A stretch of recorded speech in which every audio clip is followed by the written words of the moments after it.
met yet, but I'm Dominic from Regain.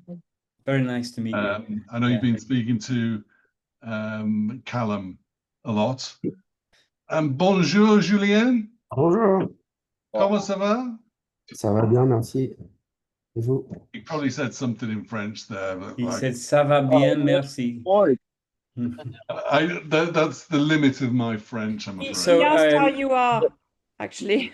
Can I introduce you to Nadej? Nadej is French speaking and can translate for Julien when he's speaking, and also if guys have any questions, and we can translate those questions for Julien. Bonsoir, Julien, enchanté. Nice to see you, Nadej. I haven't seen you in a long time. Désolé, je suis allongé, mais j'ai un peu mal au dos en ce moment. Oh, pas de souci, pas de souci. He apologizes for being lying down, but he's got a bit of a backache. Oh, we're quite familiar with a lot of our beneficiaries prefer to face some of these meetings that we have lying down. You see, so if they get very annoyed or bored, they could just fall asleep quite happily. Apparently, yeah. Julien, vous n'êtes pas le seul. Apparemment, il y a beaucoup de personnes qui vont joindre, qui aussi aiment être couchées, qui ont l'opportunité aussi de s'endormir, apparemment, s'ils ont besoin. You see, it might look like we have a very intellectual and interesting bunch, but believe me, at times you're quite happy to be lying down, so you can just take 5 minutes out. Mm-hmm. Yeah, he laughed a little bit when I explained. Good evening, Matt, as well. Nice to see you. I'm Dominic from Regain. I know you've been speaking with Callum on and off. And it looks like we're getting a good household here. There's all sorts of people in, and most of them I'm very familiar with. I don't know if that's a good thing or a bad thing. Hi to everybody I haven't met. I'm Danny. Nice to meet you. Nice to meet you. Stephen, nice to meet you. As we're talking, shall we just do a very, very brief hello and just from our beneficiaries, and then we'll bring Matt, Stephen, Julian, and Nadej in, and we'll let you take over. So first of all, we've got our most famous, or second most famous, mouth artist, Baza. Baza, you're up. Sorry, Maddie. Hello. How you doing, How are you? Bob? All right? Sorry, Maddie. I was on mute. How you doing? All right? How you doing, Everyone's Brad? doing Good to good. see you, mate. And Well, you, Will, quick introduction. Who, me? Will. Sorry. Sorry. Hi everyone, I'm Will Weston. I'm relatively new to the Regain group, but I'm really excited about the talk. So thanks very much for joining us. I'm going to go in order of what's on my screen. So, Martin, you're up next, if you don't mind. And if you could just state. Do you want me to translate for? Do you want me to translate for Julien every time? No, I don't think so. I think just saying hi is okay. Yeah. Okay. It's okay with you, il y a Julien? tout le monde qui va se présenter.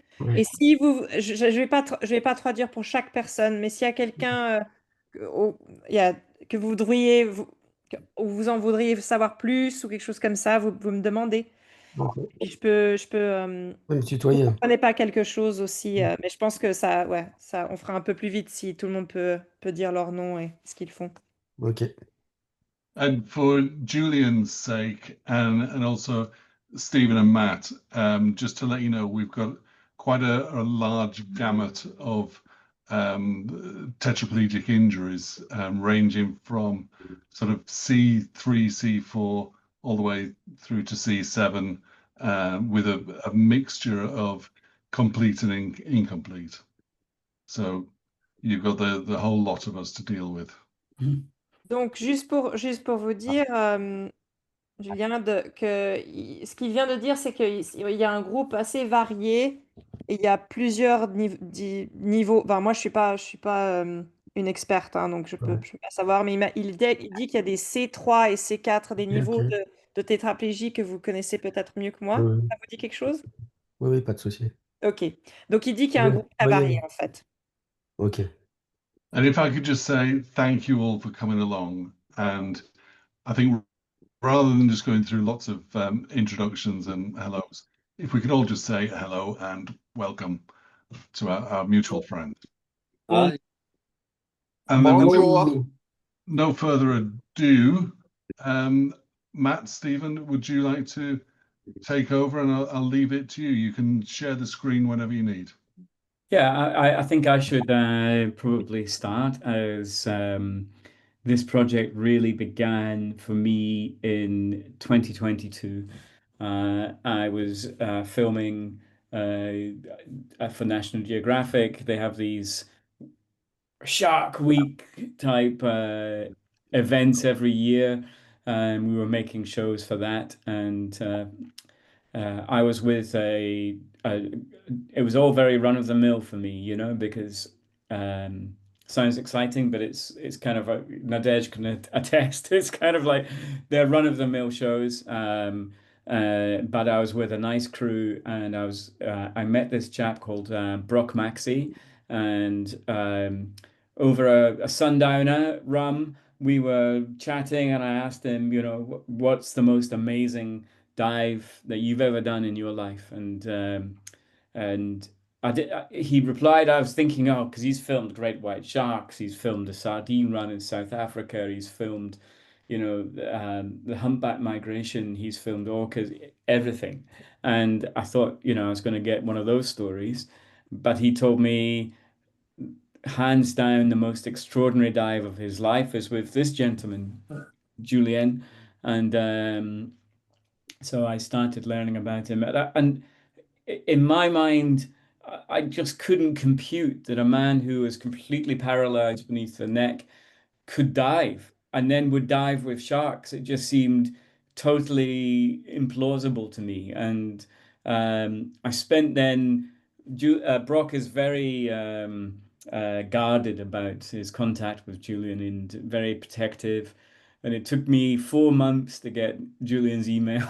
Eventually, he said yes. And then Julian and I got talking, and maybe he will contradict me, but I think we got on and we started exchanging texts and everything else. And as a filmmaker, I just felt completely compelled to tell Julian's story and to start understanding more about him and more about um, his world and his life.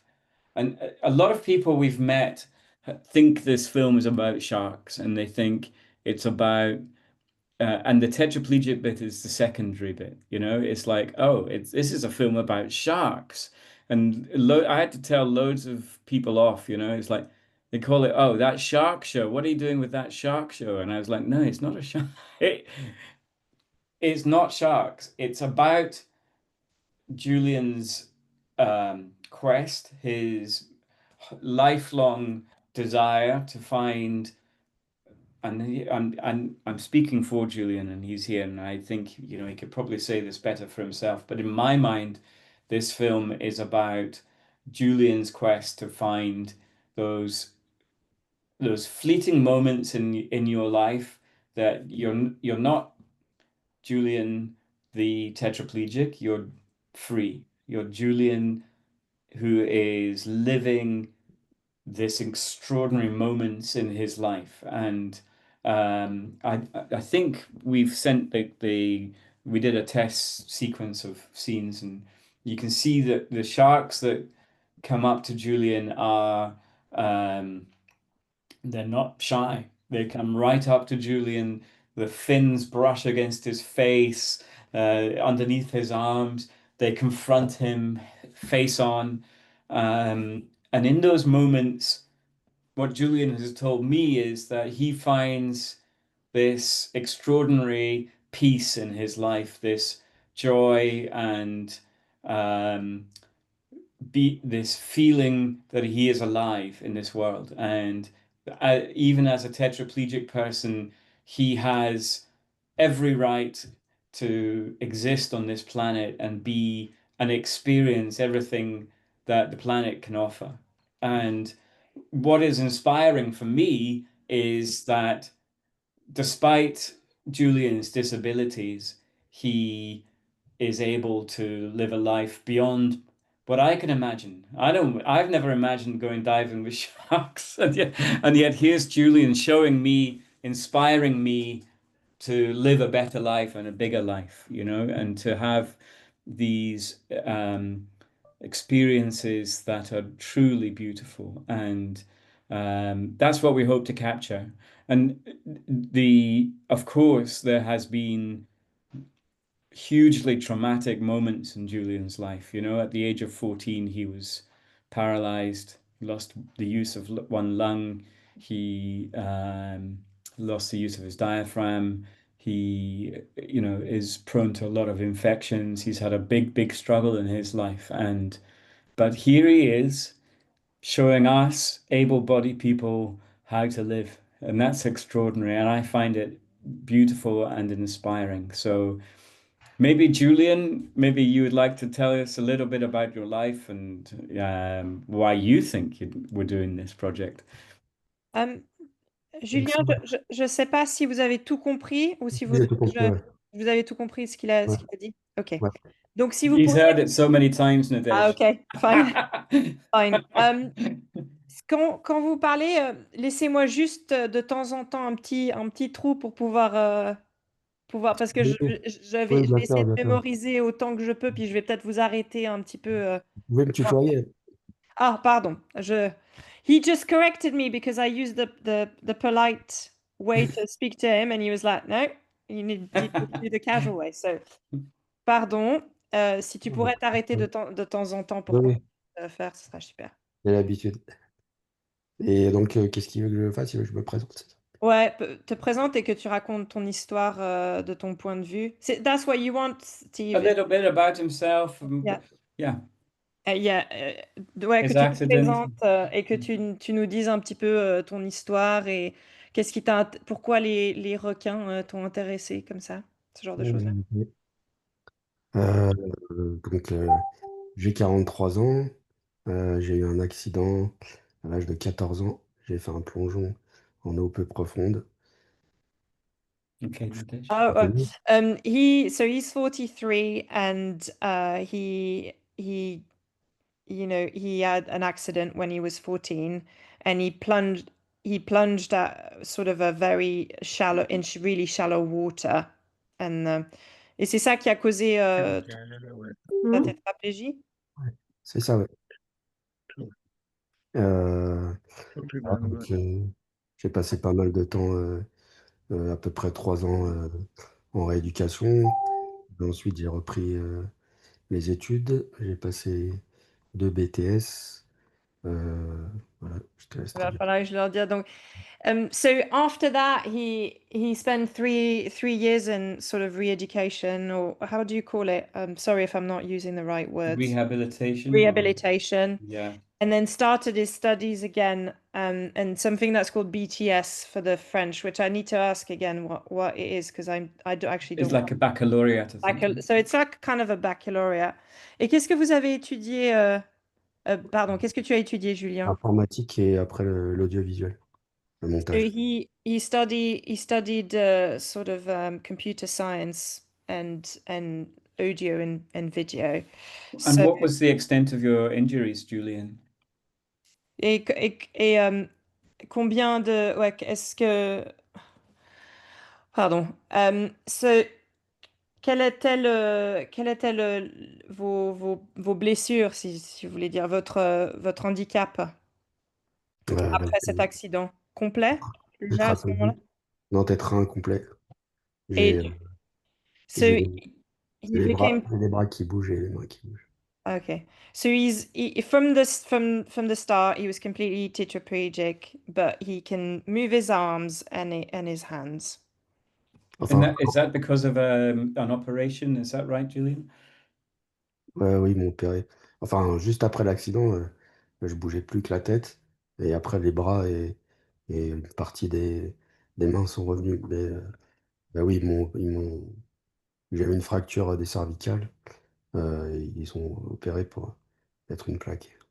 So he had a fracture at the back of the neck, and actually, sorry, I made a mistake. He said just after the accident, he couldn't move anything. So from the neck down, he was completely paralyzed. But after an operation, he was able to then be able to move his arms and hands. Nadej, just for everybody's benefit here, there are, I guess there's 5, 6, or even 7 of us in the room here who did exactly the same thing that Julian did, with very similar circumstances. And so, we can all relate very well to his story, his injury, how it happened. It's quite remarkable that we should have so many of such a similar injury in the room at one place. Do you mean by plunging into shallow water as well, or yeah? In both extremes, in all forms. There's, I guess there are at least 6 of us here that would dive in, including myself, diving into a lake, diving into water, etc., and experienced just as brilliantly elaborated on that Julian just mentioned.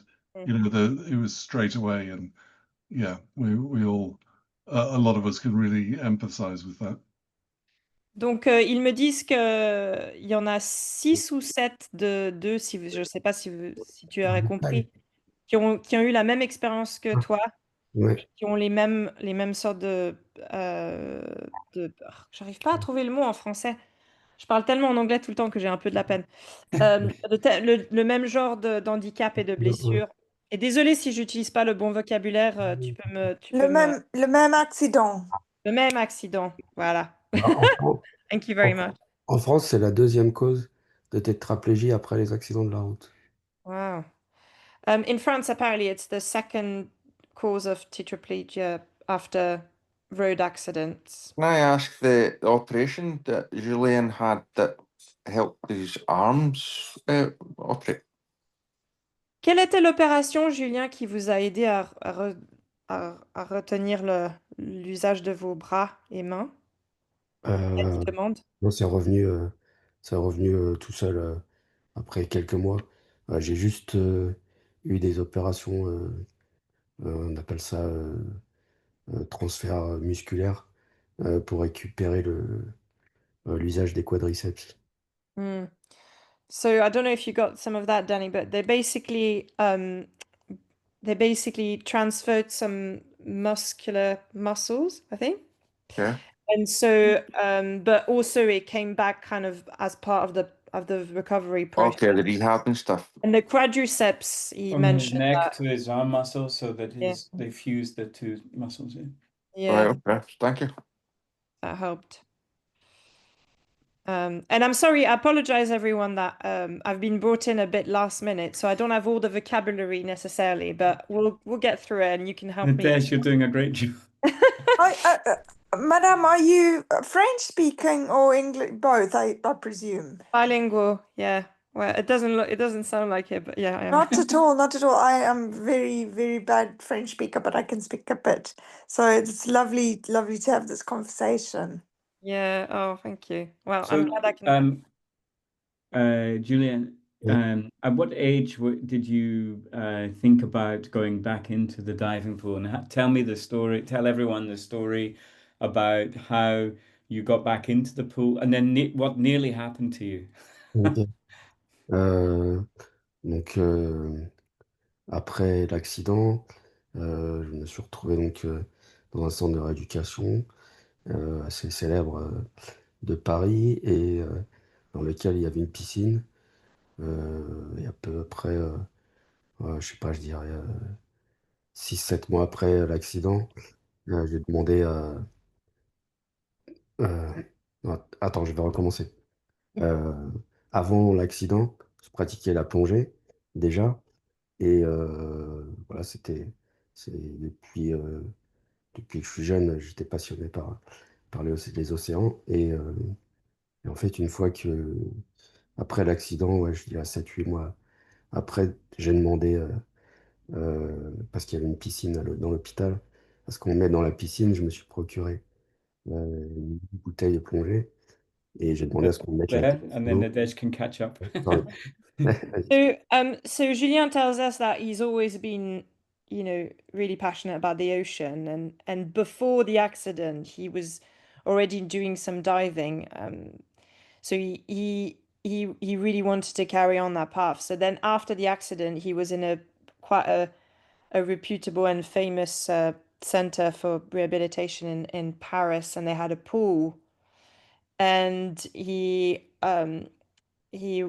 asked if he could use it, and he got hold of a bottle of oxygen, presumably. Like a little, it's called a pony tank, so it allows you only just 1 minute of breath. Yeah. Oh, right. So yeah, that's where we got, I think. Okay. Et Julien, tu pourrais continuer maintenant, je l'aurais traduit. Ok. Et donc, j'ai pris cette bouteille de plongée, ils m'ont mis la tête sous l'eau, et quand j'ai vu que je pouvais toujours continuer à respirer sous l'eau et donc faire la plongée, je me suis dit, bah, c'est bon, la vie continue, je vais pouvoir continuer ma passion, et voilà, c'est devenu mon leitmotiv. Mm. So basically that was quite a turning point, the moment where he could take that bottle underwater and he realized he could breathe with it even for 1 minute. He was like, okay, well, life is going to continue. I've got something to live for. I don't want to put words in his mouth, but He could continue his passion, he said. yeah, he can continue his passion, and so that's when it became his raison d'être, which everybody understand, leitmotiv, to dive basically. Et But just the quite Ah, funny moment. ouais. et apparemment il y a eu un moment assez cocasse, assez. Ah, ouais, parce que, en fait, vu que c'était une mini bouteille de plongée, bah, il y avait, je sais pas, peut-être ouais, cinquantaine ou une centaine de respirations de capacité. Et je suis arrivé au bout, et comme j'étais, comment, euh, retourné, le moniteur a pas vu tout de suite que j'avais plus d'air, et voilà, j'ai un peu bu la tasse, quoi.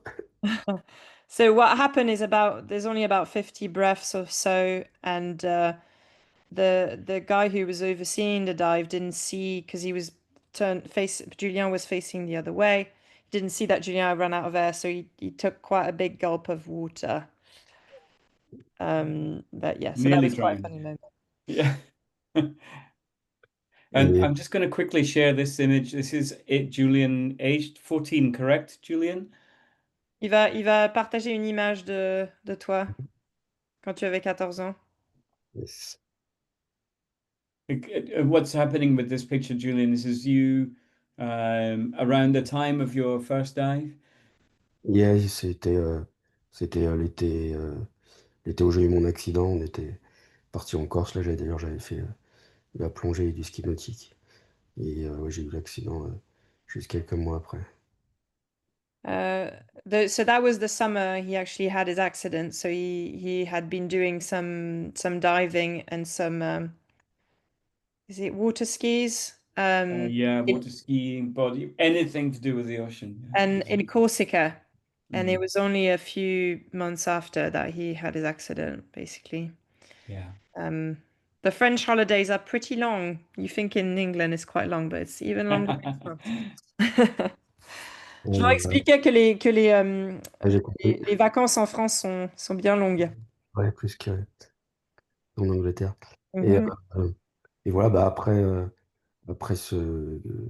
voilà, que je me suis rendu compte que je pouvais toujours respirer, ben, euh, après, il a fallu à peu près 2 ans pour trouver déjà quelqu'un, un moniteur en e-sport qui puisse me faire plonger, trouver le bon matériel, le moyen de communiquer sous l'eau.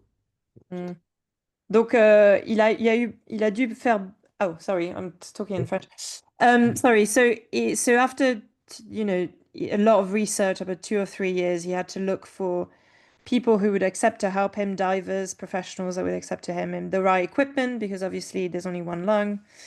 And that took Yeah, a so lot. maybe can Julian explain a little bit about the adapted equipment that he has and what are the considerations that he has to think about going underwater? Est-ce que tu pourrais expliquer, Julien, qu'est-ce que tu dois considérer quand tu vas sous l'eau et quelle sorte d'équipement et d'adaptation tu dois avoir pour pouvoir plonger? En fait, j'ai pas d'équipement particulier, j'ai pas de palme. Voilà, ça sert à rien.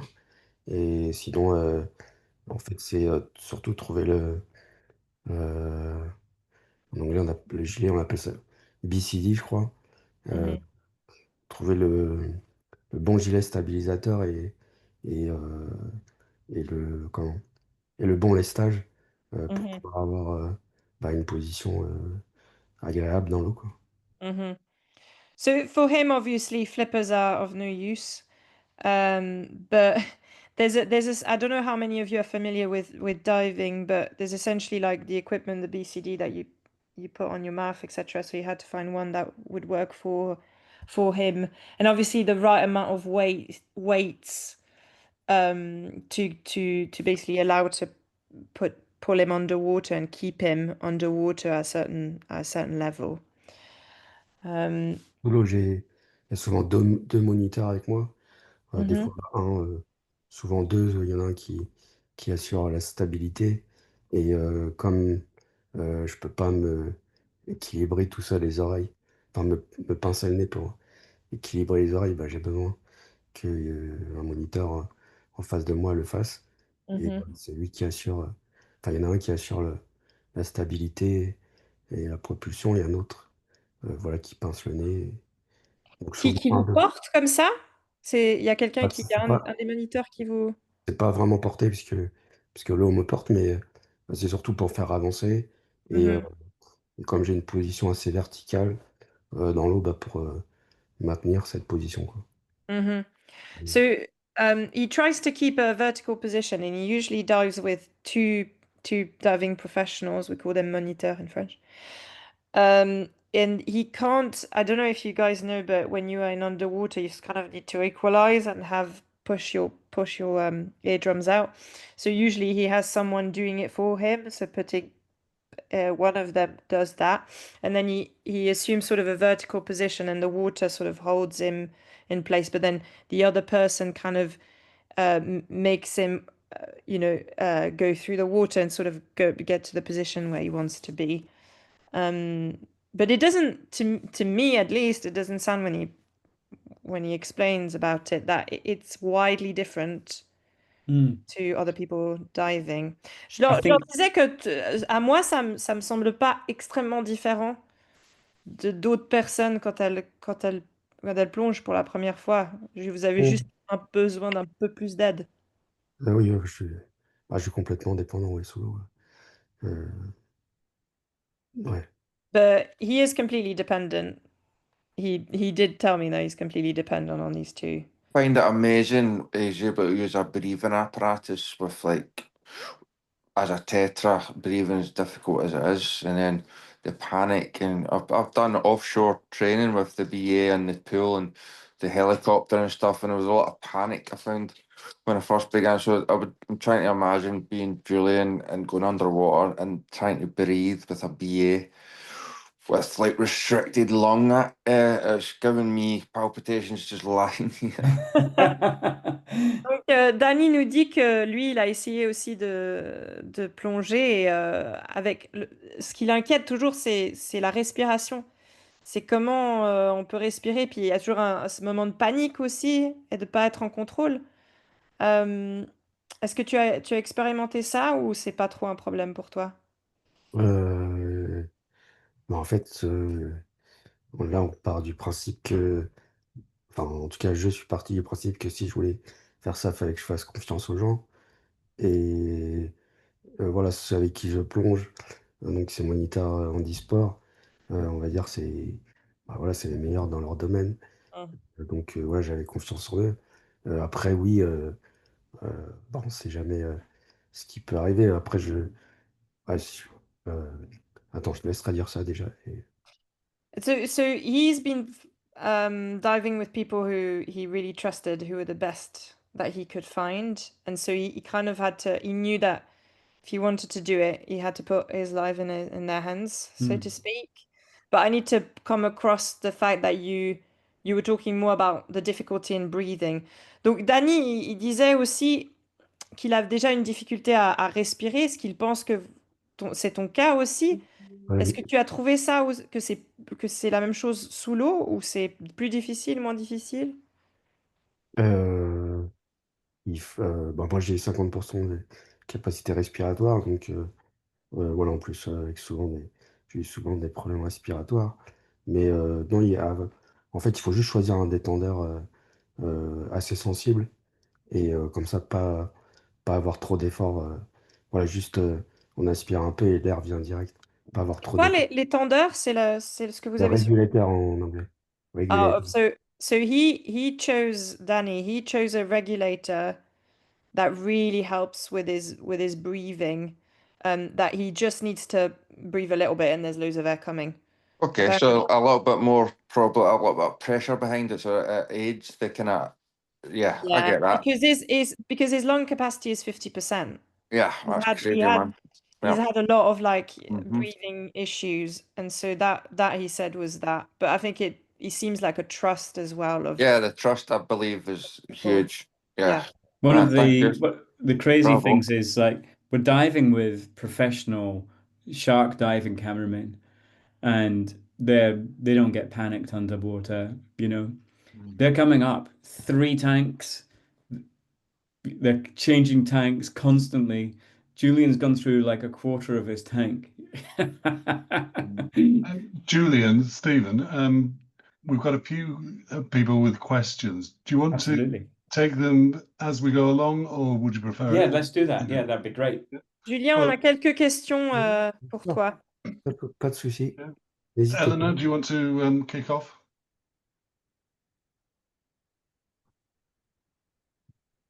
I can't hear. Your mic's not on, Eleanor. Can I put him with a question? Go for it, Rob. And looking at Eleanor, how does he communicate underwater with the other divers? Because normally there's all sort of hand signals to dictate what you want to do, if you're okay, if you want to get to the surface. Like Eleanor, I understand all that. I've done that. But how does he do it? Obviously, with it being a tetra. Il demande, Rob vous demande Communique. comment tu communiques Mm. si en étant un tétraplégique, même si ils savent que tu as l'usage de tes mains et de tes bras. Est-ce qu'il y a d'autres moyens? Bah, c'est beaucoup avec la tête aussi. Donc, bah, oui pour OK. Et généralement, non quand ça va pas. Mhm, Après, bah, si j'ai besoin d'équilibrer les oreilles, je montre les oreilles ou le nez. Et comme ça, mhm. ils savent voilà ce qu'il faut faire. Euh, Après, j'ai pas trop de signes à savoir. Après, ce que je voulais dire aussi, un peu par rapport à la question d'avant, c'est que euh, en fait, les problèmes qui peuvent arriver, on aperçoit au tout début de la plongée, souvent dans les premiers mètres.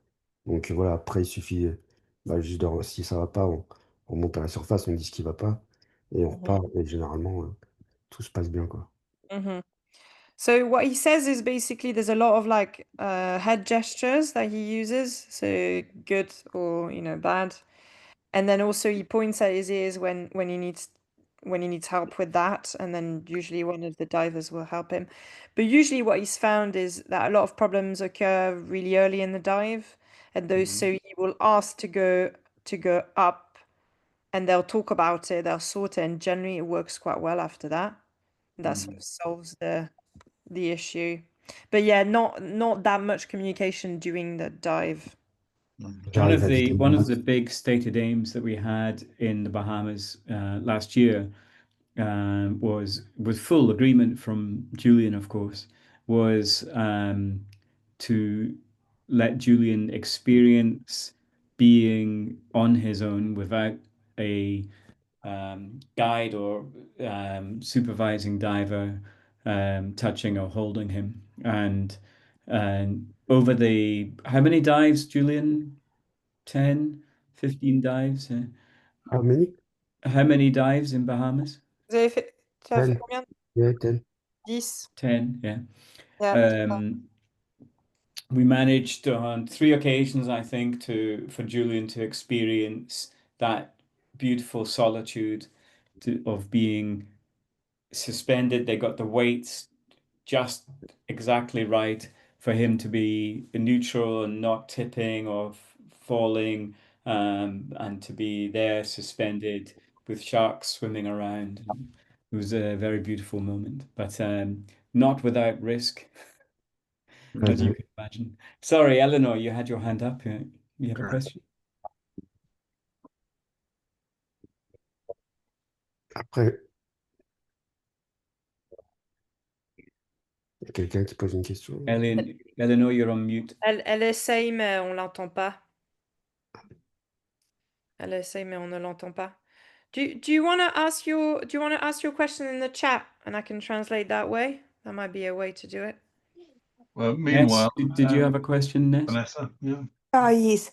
Combien de mètres descendez-vous pour les voyages? Max 25. Oh, j'ai mon. That's amazing. Because, like, if you have a problem with oxygen, how you have to come up and you have to navigate your. I've done lots of scuba diving before, nothing like what you've done, but you have to be really careful with your nitrogen levels. So, if you have a problem at such a deep level, how do you cope with that? Donc elle dit qu'elle a plongé avant et elle trouve ça super que tu sois capable d'aller à 25 mètres. Mais elle s'inquiète du nitrogène, ça se dit en français comme ça? De l'autre nitrogène. Et que tu sois capable de revenir s'il y a un problème. Comment tu fais s'il y a un problème? Un problème, j'ai pas compris un problème à quel niveau? C'est le gaz le gaz qu'on produit, qui est ça se Ah dit oui, nitrogène? non, non, c'est... Ça dit ça, comment? Je vais essayer de. Sorry, guys, nitrogen. I don't know how j'ai to say in compris. French. I've never used it. Ah oui, j'ai compris. Nitrox, I think. Non. L'azote, c'est L'azote, l'azote. ouais, exact. Completely different way to Moi, say. je sais pas, on respecte les temps de plongée et les tables. Voilà, Jamais eu de problème. non, jamais de problème. So this might fall in line with Eleanor's question. She's asking, do you ever dive on mixed gases? Est-ce que tu as déjà plongé avec un mélange de gaz? Le nitrox, oui. Ouais. He Nitrox. says yeah. He's done it with nitrox. And Will, I believe you have a question. Thank you. I was Oh, just wondering. I just didn't Sorry. translate what he last said. He said as well that he really follows the protocols and the tables and everything, and so he's never had an issue down for going down to 25. Feels pretty confident. I was just wondering, because we talked a little bit about what Julian does in the water, but what kind of things does he have to do before a dive? How does he prepare for the dive? Comment tu te prépares, Julien, pour une plongée? Parce qu'on a parlé d'évidemment qu'est-ce que tu fais quand tu plonges, mais est-ce qu'il y a un moyen de se préparer avant qui t'aide? Pour le matériel, il parle. About the equipment, or is it more like when he's on a boat, or is that what you mean? I suppose just in terms of preparing himself either mentally, or does he have to eat certain things, avoid certain things, any particular exercises, stretching, physiotherapy, anything along those lines? T'as compris, Julien, c'est genre mentalement et une préparation. Est-ce qu'il y a des choses que tu manges qui vont aider, de la physiothérapie ou des exercices, des stretching, des trucs comme ça? Non, non, rien de tout ça. C'est plutôt l'inverse, en fait. Moi, c'est d'être dans l'eau qui me procure beaucoup de bien-être, hein. Je peux même dire que je suis mieux dans l'eau que sur Terre. Euh, Hop, le moustique. He had a mosquito, but he was saying that actually he doesn't need to prepare that much because going underwater and you saw the smile on his face is what gives him the calm, the peace, the well-being. And so it's the reverse, to be honest, it seems. I've got a question for Julianne, actually. Considering you broke your neck at such an early age, do you find that your attitude towards risk, especially because diving, and especially diving with sharks, is inherent with lots of risks, do you kind of think, okay, well, I've broken my neck, what's the worst that could happen? Which is kind of the attitude a lot of us here have when we're doing extreme sports and things. Tu as compris, Julien, il a dit, vu que tu t'es cassé le cou à 14 ans, et il y a une certaine attitude qui est venue avec ça que, bon, ben, j'ai fait le pire de ce que j'ai pu faire. Est-ce que tu penses que ton attitude au risque a changé et que c'est Euh, ce qui te fait ce qui te fait avancer dans cette... je pense pas que je pense pas être un trompe-la-mort, hein. Non, c'est juste l'envie euh, de faire des choses comme tout le monde. Et pour ce qui est des requins, voilà, je suis passionné par les océans depuis toujours. Et le requin, oui, je sais pas, ça m'a toujours attiré. Et j'ai d'autres choses à dire, mais vas-y, je te laisse traduire ça déjà. He doesn't feel necessarily, he's got more to say by the way, but he doesn't feel necessarily it's his his attitude to risk has changed. It's more that it's really what he wants to do, and he's always had this passion for the ocean, and that's the shark thing has come from that. Et qu'est-ce que tu voulais dire d'autre? Euh, non, bah, voilà, les requins, enfin, même, j'ai envie de dire, voilà, tout ce qu'il y a dans l'océan m'attire, les requins euh, principalement. Et voilà, il y a aussi, je pense, euh, déjà, j'aime pas les injustices. Et puis d'un autre côté, euh, comme m'a dit Steve euh, lors de nos premiers échanges, il m'a dit les requins, un peu comme les handicapés dans notre société, sont rejetés, mal compris, ils font peur. Et Mhm. voilà, je pense que ouais, il y a un peu de ça aussi. Mm. Donc, so what he says is basically that, and I'm using something that he just said earlier, that, you know, he wants to do what everything is doing, what everyone else is doing, sorry. And he's always been passionate by the sea and the sharks in particular. And there's one of the things that Steve and him talked about really early on is that sharks, like people who have a handicap of some kind, and sorry if I'm not using the right vocabulary for that, but that's the kind of way he said it in French, you know, they're rejected, uh, and they misunderstood, and people are scared of them, and so he feels like a kind of a how do you, est-ce que ce Imaging. serait, He feels like an ally. yeah. Yeah, exactly. Yeah, Yeah. that's it. Donc c'est un allié en fait le requin. Ally. It's a connection.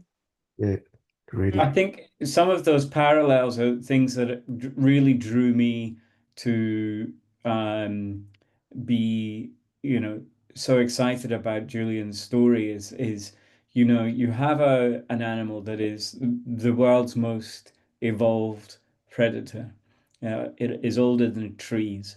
450 million years of evolution has produced this animal that is perfected for its habitat um, to hunt. And yet now, because of us, because of humans, is extremely vulnerable. And if you read about the numbers of sharks that are being slaughtered each year, it's staggering. It's in the millions.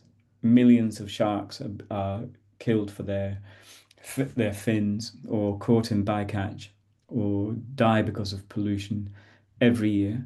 And Julian is the opposite. He's this vulnerable man who's prone to infection uh, and illness, and yet is extraordinarily strong and resolute.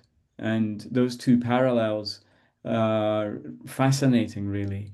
Why, you have this extraordinarily adept animal that is so vulnerable and is facing extinction, and you have Julian facing extinction that's so powerful and strong. Those parallels, are always in my mind, and I think Julian's connection with sharks is something amazing. And what I've started to piece together, we've only just begun looking at the rushes, trying out some test sequences and that kind of thing, which we shared with you.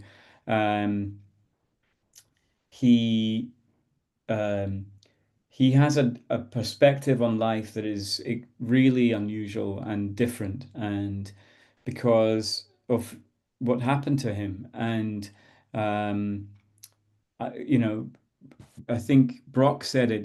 When Julian talks, people lean in and they listen. And even though he's not shouting, he's sometimes it's the quiet man in the room that everybody wants to hear, and that's Julian. And I think his perspective on life, his perspective on the plight of sharks is something that is really important to say. Est-ce que tu as tout compris, Julien, ou c'était très émouvant ce qu'il Ouais. a raconté de Steve ta... Steve Tu veux is ajouter quelque chose? Steve have lot of talent to storytell. Euh, je voulais rajouter que bah, aussi quand vous vous retrouvez voilà, sous l'eau et que y a une femelle tigre de 3,50 m à 1 mètre de vous, vous vous sentez vraiment vivant. Voilà, parce que on est en tétra. Moi, au début, on a pu sentir des moments, voilà, des moments compliqués. Et ouais, là, vous vous sentez vraiment vivant. Et pour moi qui suis complètement dépendant sous l'eau, là, aux Bahamas, à un moment, je me suis retrouvé euh, sur le sable, sur les genoux sur le sable, sans aide, parce que j'étais bien équilibré, avec Brock à côté de moi et les requins en tigre qui nous passaient à côté. C'est un moment de bien-être, de, de liberté et de communion avec la nature que j'ai jamais ressorti avant. So he said something really moving. Mm. Said that basically being underwater with a 3-meter female shark. C'était quelle espèce celle de Tiger, c'est tiger shark? A 3-meter female tiger shark at 1.50 m away from you. It makes you feel alive.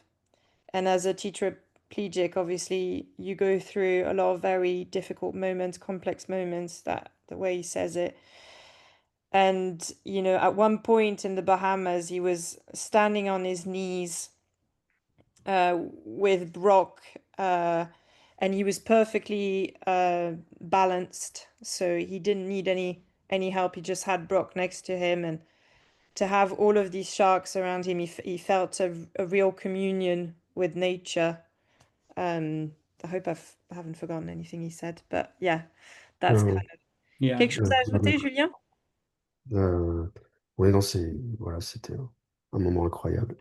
It was an amazing moment, really incredible. I can really relate to that in a lot of ways. That, for example, myself hand cycling on a hand cycle that's designed and built to go 5 miles an hour.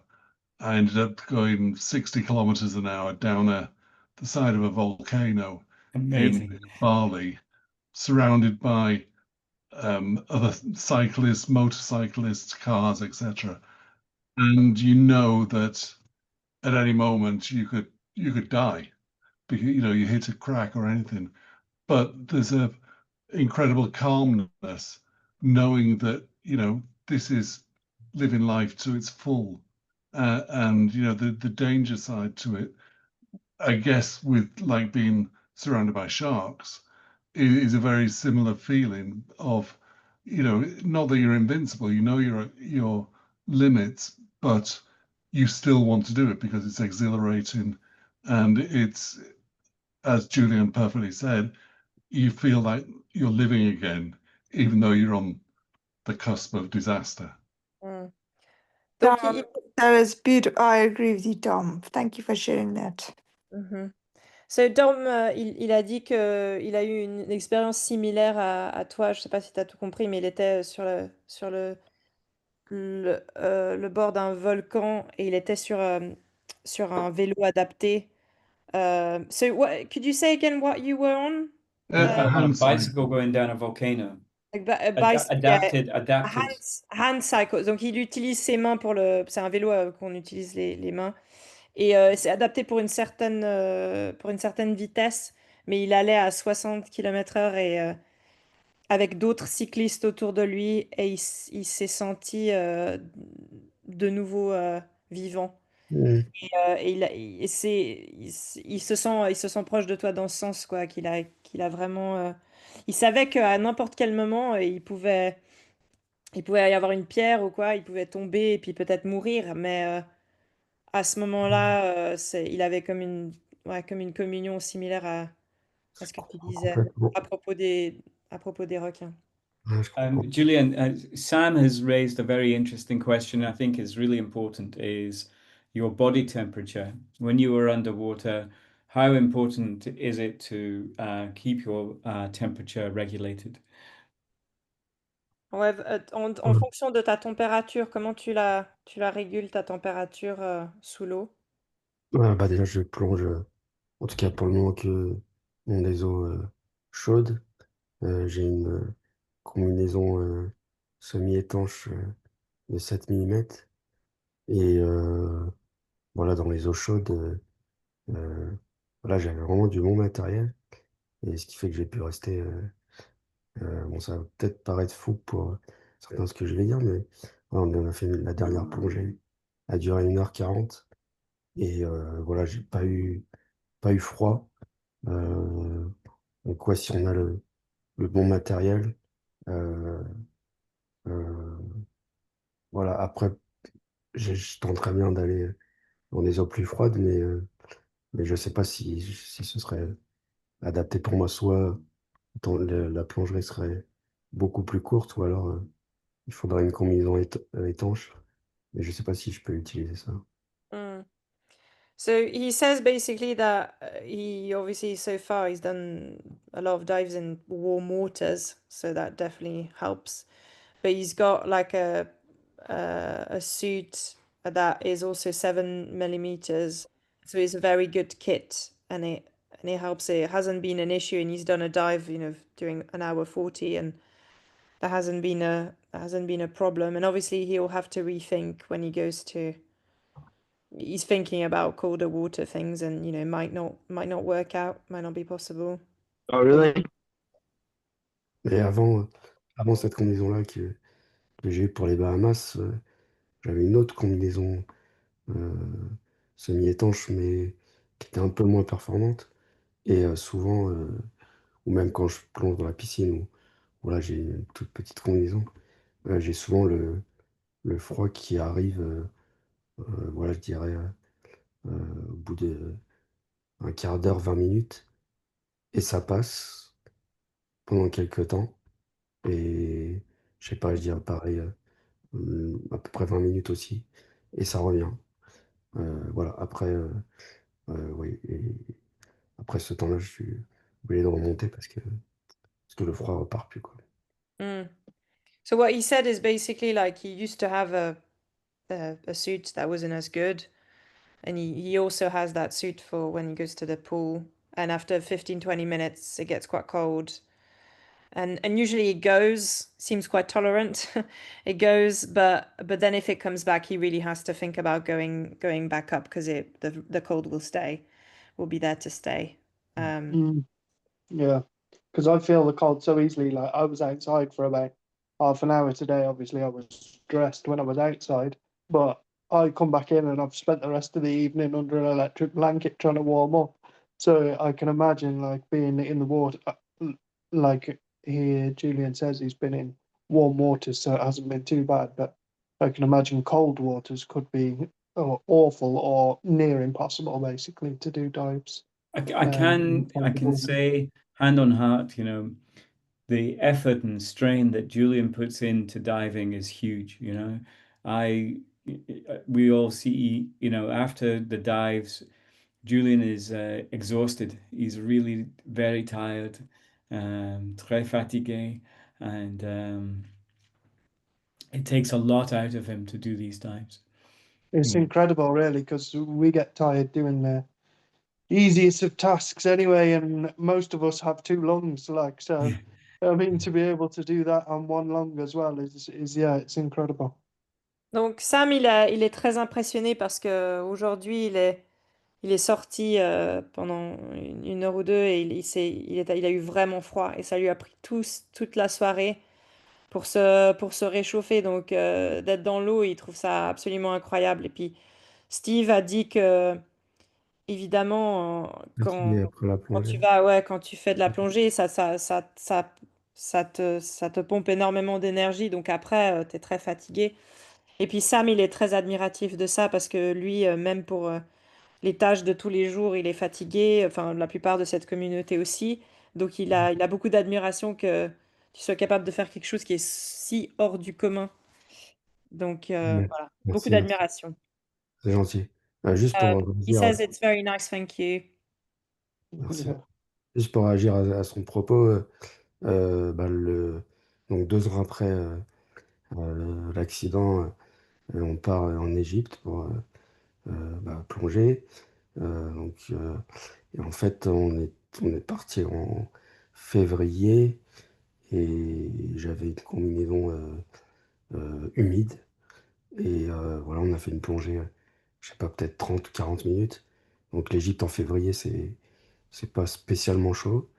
Et bah pareil, j'ai dû mettre, ouais, je crois que en plus, on a fait 2 plongées dans la journée et je crois que le lendemain, j'ai pas plongé parce qu'il m'a fallu ouais, 24 heures pour m'en remettre, quoi. Et ça, c'était 2 ans après l'accident? Ouais. Donc Euh, maintenant, je fais attention et voilà, je plonge avec du bon matériel et dans les eaux pas trop froides. So to react to what you said, Sam, he said that 2 years after his accident, he went to dive in Egypt in February, and obviously it's not that warm then, and he didn't have the right equipment, and he did 2 dives in one day, and it took him 24 hours to recover and warm up after that, and so that taught him a lesson for the next thing to like really go into warm waters. Yeah, I can imagine. Yeah, yeah, you don't forget something like that easily once you've spent 24 hours trying to warm up again. Yeah, yeah, it's understandable. Yeah, incredible, really amazing. Tu t'en serais souvenu d'avoir pris que 24 heures à te réchauffer, mais Mm. il a plein d'admiration en tout cas. Merci. Has everyone seen the 8 minute sequence that we made? Yeah, you've seen that. I'd love to see it, Stephen. If you, I'll if, I'll definitely send you a link. yeah, if Nadesh. you'll allow. Yeah, could you put a link in the chat, please? Yeah, I'll do that now. Yeah. Thank you. For Julian, considering diving and diving in tropical places, of course, it's not it is a very expensive hobby or fascination to have. How do you finance that? Is it through work or through different programs of grants, or how do you do that? Donc Julien, évidemment, plonger dans les eaux tropicales coûte pas mal d'argent. Est-ce que tu pourrais leur dire comment tu finances? Est-ce que tu as des aides ou je sais pas comment on dit grant en Ouais, français. bah, Ouais, des fondations qui t'aident ou des choses comme ça? non, l'année dernière, c'était un peu voilà, différent parce qu'il y avait le film et tout ça, donc j'avais fait un financement participatif. Mais sinon, pour mes voyages, non, généralement, j'économise plusieurs années voilà, pour pouvoir y arriver. Mais voilà, j'ai la chance en tout cas voilà, je j'en fais pas forcément tous les ans, du coup, mais oui, avec la rente que j'économise et voilà, je le finance moi-même. So what he says is obviously for the film has been a bit different because they've got funding, but before and for his own dives, he would save and save and save for years, and Not obviously that much funding, I can say. no. He just said there's he didn't go into detail, but for his own dives, he gets an allowance every month from what I gather, and he saves and saves and saves that for diving. Obviously, he can't go every year, but then he'll be able to do every so often. I think it's important to say, and I'm sure Julian wouldn't mind me saying this, Julian does not come from a privileged background. He comes from a very normal background, just like anyone else. And it's all through really, really saving hard for it. Dedication, I can imagine. Yeah, dedication, really, yeah. I've got a question, Nadesh, if you could, a question for Julian, or ask Julian. When the film is finished and it's in the cinemas and it's on people's televisions, what would he like the impact of the film to be? What would he hope the audience will take away from it, sort of in terms of maybe changing perceptions, or what? Because he explained it very well today.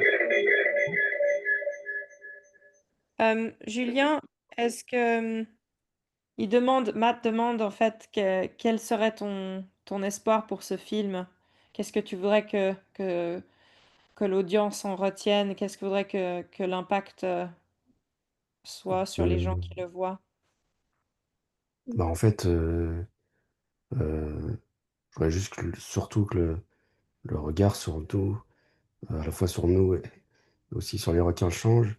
Voilà, personnellement, j'ai pas envie ni qu'on ait pitié de moi, ni qu'on me voit pour un super-héros, mais voilà, juste pour ce que je suis et voilà, montrer que et voilà, il nous arrive quelque chose dans la vie, mais que on peut faire quelque chose quand même avec et, euh, et passer, oui, le message que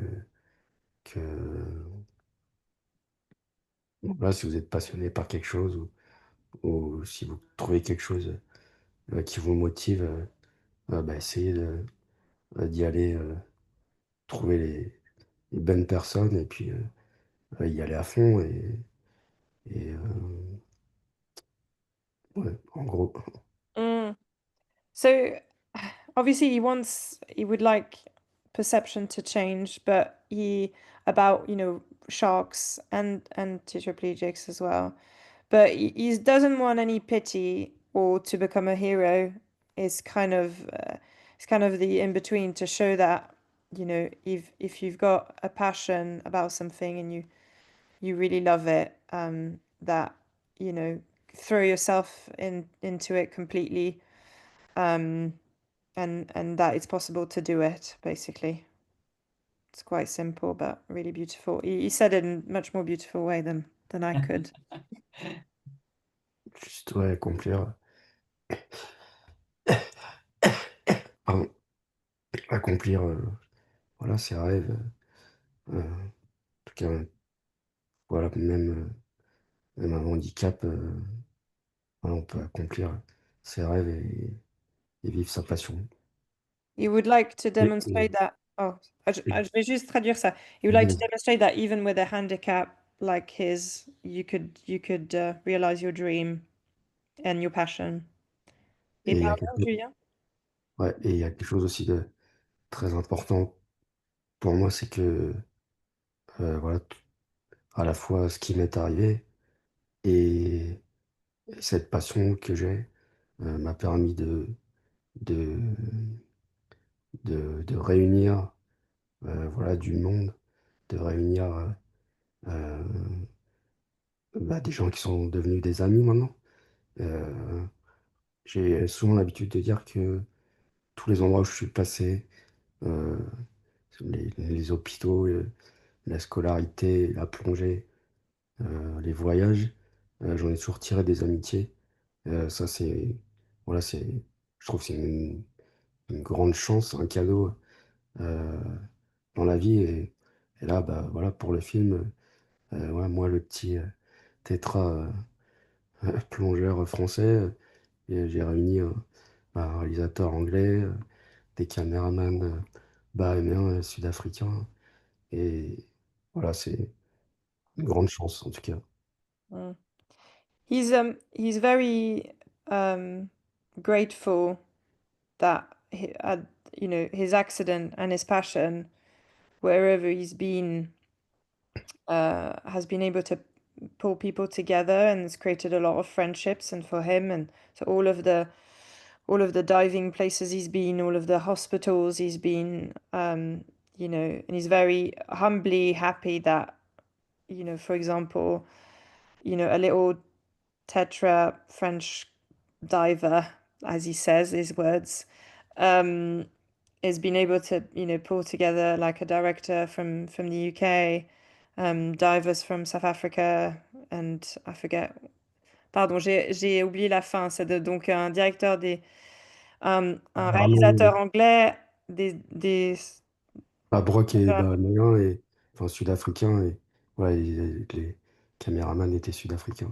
and South African camera people. So Yeah, Ouais, il y a I beaucoup mean, de rencontres dans ma vie. Et voilà, Brock and Monet aren't here, but they are so instrumental in this film. They've been big supporters of Julian and really amazing guys, And they're all kind of muscle-bound heroes, shark diving heroes, but they're just in awe of Julian, absolutely. Well, we've got a couple of questions, one from Eleanor. yeah, I can translate. Donc il y a deux petites questions sur le chat. Est-ce qu'il y a des organisations en France qui sont dédiées à donner aux tétraplégiques des expériences de sport et d'aventure? Euh, La même chose que Regain Sports, cette charité à laquelle on parle aujourd'hui.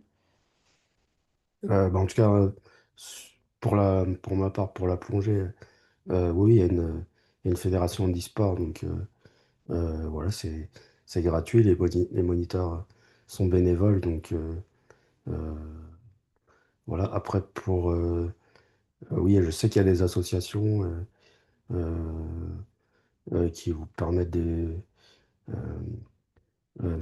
j'ai un nom qui me revient là, qui est Jérémias, qui est paraplégique et qui a monté une association où il fait des stages, souvent pour les personnes qui ont eu un accident assez récent, voilà, justement pour leur montrer, leur faire faire des activités diverses et leur montrer qu'il y a plein de choses à faire.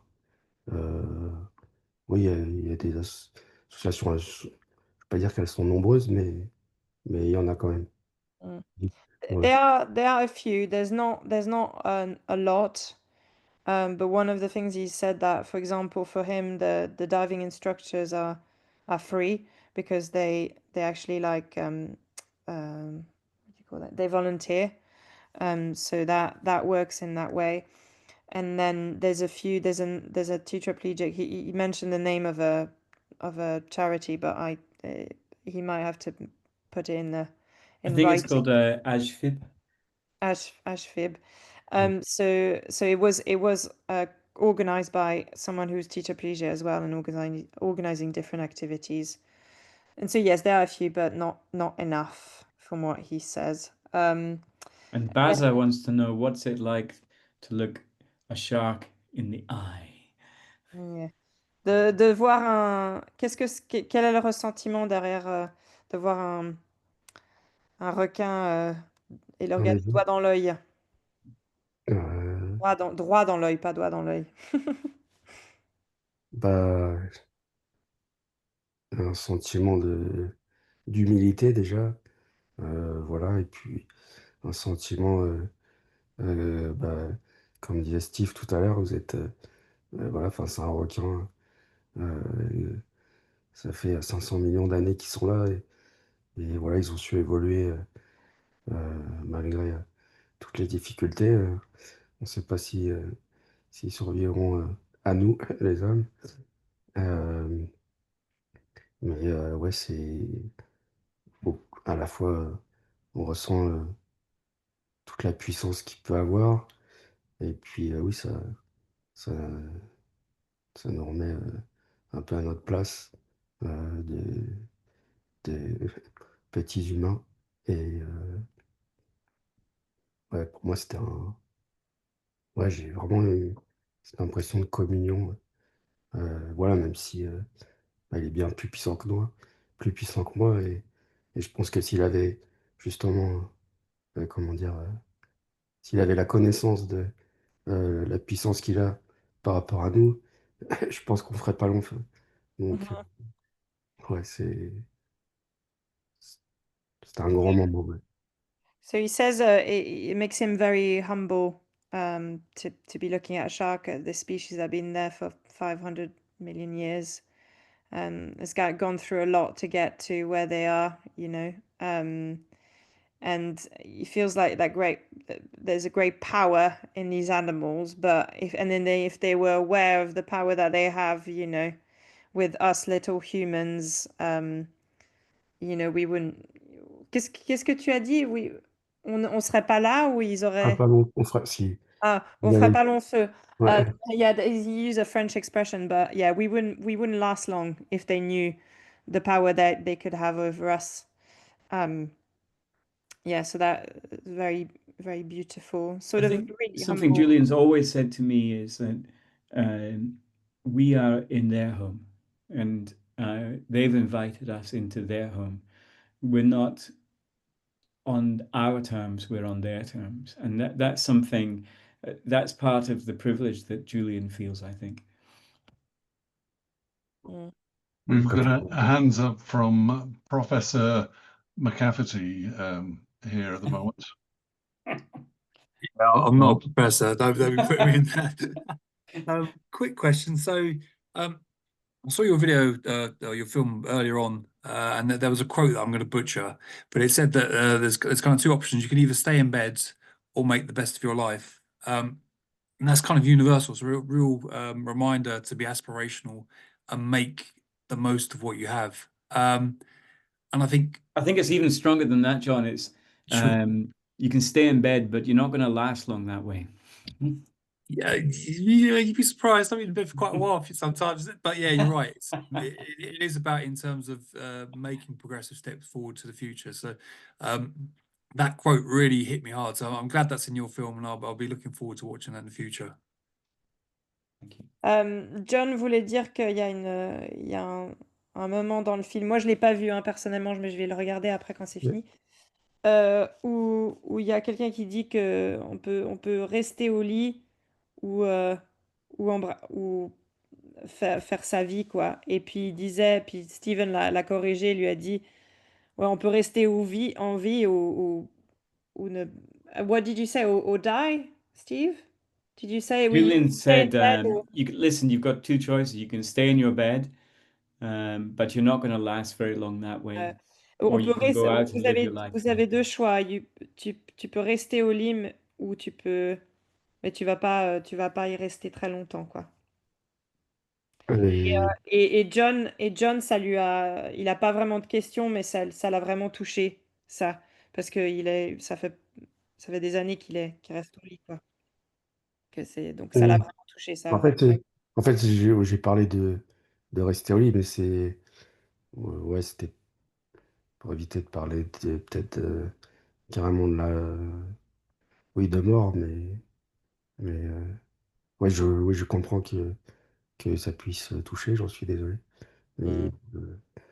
Mais Non, euh, mais d'une bonne façon, hein, d'accord. ça l'a ému, hein. C'est ça Oui. il voulait dire.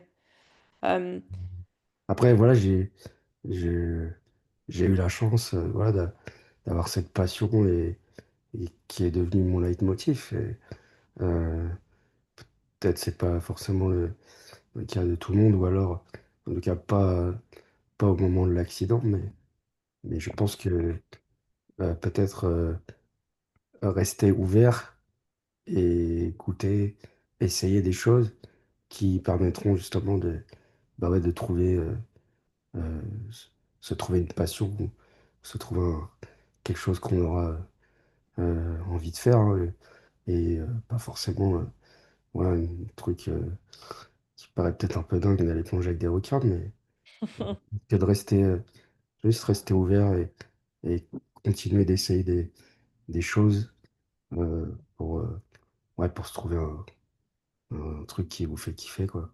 mm.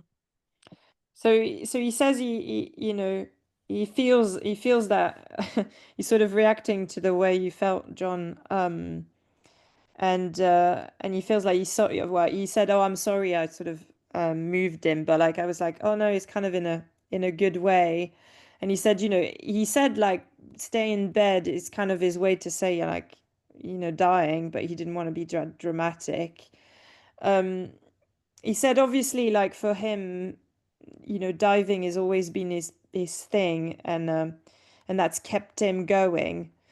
But for other people, he imagines that staying open to different things, trying different things, to see if something like sort of hits you. And we've got this expression in French called kiffer, but it's like basically something hitting you, and that keeps you going, that you can sort of hold on to.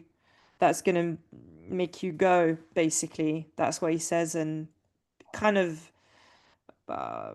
bit of advice, but not completely, because he feels that, he understands that, you know Et, it's difficult if you don't have something that sort of pulls you. et comme, oui, I'm j'insiste. I'm almost jealous, not in a bad way, but in an admirable way of the passion and drive he has for his something that he enjoys so much. Like, Sam dit qu'il a une sorte de jalousie, mais pas d'une mauvaise façon, Mm. pour la passion que tu as et qui te propulse. Il aimerait bien trouver ça aussi. Mm.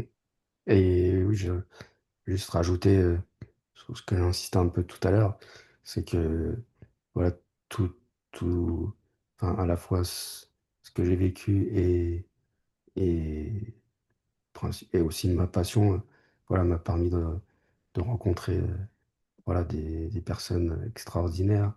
Et, euh, et voilà, les rencontres, c'est aussi super important, surtout rencontrer des gens, quoi, ouais.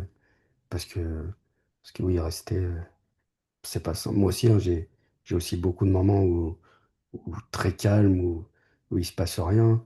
Et, euh, et voilà, c'est donc voilà, rencontrer des gens et avoir des gens autour de soi, c'est déjà quelque chose de très important, voire le plus important. Yeah, Julien says that, he feels for you, Sam, and in a good way, that he just said, there are many moments where there's is calm and nothing is happening, and but his passion one of the most important thing he's done is made connections with other people, some of the most interesting people that he's met, and having those people around him, that's been really, really good. Meeting those people has been one of the most important things out of all these experiences, is having connections with these people. Does Yeah, Julian feel that being underwater is a great equalizer in terms of you're on the same level with able-bodied people? Because, for example, when I'm cycling, doing a 50-mile hand cycle with 100,000 able-bodied cyclists around me, I feel it's one of the greatest feelings in the world, feeling that for once I'm looked at as a cyclist, not as a disabled cyclist, because I'm equal to them. And I just feel that I'm competing and I don't feel disabled. But it's one of the few times that I can honestly think that, I don't feel disabled. I'm cycling along with X 100,000 people at the same time, and we're all part of one community, being all on a very equal basis. Dom, il se demande si, du coup, lui, son truc, c'est le cyclisme et il utilise ses mains pour le faire, mais il se dit que, il se dit que quand il est sur son vélo avec d'autres cyclistes autour de lui, bah, il se sent comme égal et il devient juste un cycliste, pas un tétraplégique. Et il se demande si c'est le cas pour toi aussi quand tu es sous l'eau. Est-ce que ça te Bon, met dans un pied d'égalité avec les autres, complètement, ouais. gens? Oui, exactement. Je Et he partage. says, yeah, completely, exactly what you said. That's the same for him when he's diving. Mhm. Yeah, so it's yeah. It's really, I have to say, like I've just been brought in like last minute to help out with translation, and I just can't believe like the window that's opened to me with all of this. So yeah, it's really lovely. Je disais que j'ai été appelée par Matt et Steve à la dernière minute pour traduire un petit peu ce soir, et je savais pas trop dans quoi j'allais me lancer parce que je les connais du boulot, et ça m'a beaucoup ému. Je voulais We te have a remercier, Julien. ridiculously overqualified translator. Nadej is a world-class, world-renowned filmmaker in her own right, and wildlife filmmaker. No, not quite, thanks, but no, but it's yeah, it's really lovely. Very, very nice to And she agreed at the pouvoir very aider. last minute to help us out. We're very super grateful. It's the second big favour I've called in Nadej. Last time I called in a favour for Nadej, I made her act in a drama reconstruction. Is this the one with you in your pants on a cliff? Yes, that's the one. Yeah. Donc, Julien, juste pour la petite histoire, Matt, il faisait un documentaire dans sa vie précédente sur un gars qui avait tué sa femme et ses enfants. Donc, assez dark comme truc. Et il avait besoin d'une actrice. Bah, évidemment, il n'avait pas le budget. Et il avait besoin d'une maison aussi. Donc, il est venu chez moi et puis on a fait 2 ou 3 plans comme ça. C'était assez drôle. Donc, ça, c'est une des dernières fois que je l'ai aidé. I was just explaining to Julien how I know Matt, and he came to my house to film this like bit of documentary about a guy who murdered his children. Anyway, that's really side thought. But any other questions for Julien? Well, what's the future hold now? Where is the next project going to be? And I guess that's for all of you involved. With the film coming out soon, where are your next projects? Well, I mean, sadly, we're not quite at that stage, and we're quite a long way off from fully funding the film. The test sequences that we put together are really just that. We have a lot more we need to film, and then in making a film, probably the most expensive bit is the post-production, and nowadays it's the post-delivery strategy, which is really expensive. So we're on the fundraising trail. Matt came in about 2 months ago to this project, and he's been this powerhouse whirlwind of activity. And it's really not my forte, but he's gone off and spread the word as far and wide as possible. And it's down to Matt that we're having this wonderful conversation this evening. So we're pursuing as many different charities, grant organizations, but we need to raise more money before we can complete the film. And really, once it's done, filming hopefully by summer next year, and then another 3 or 4 months of post-production, and then so looking really for late 26 or early 27 for the festival run. Yeah. Tu as compris tout ça, Julien? Il demandait juste quel était le plan pour le futur et Steve, il a expliqué qu'il est encore en train de chercher des fonds pour votre film. Et ce qui coûte le plus, c'est la post-prod, c'est tout ce qui va après avoir filmé. Du coup, il y a encore beaucoup de boulot à faire pour pouvoir amener And ça. so if there's any millionaires on the call, if you could just let yourself known in the chat, that would be Yeah, great.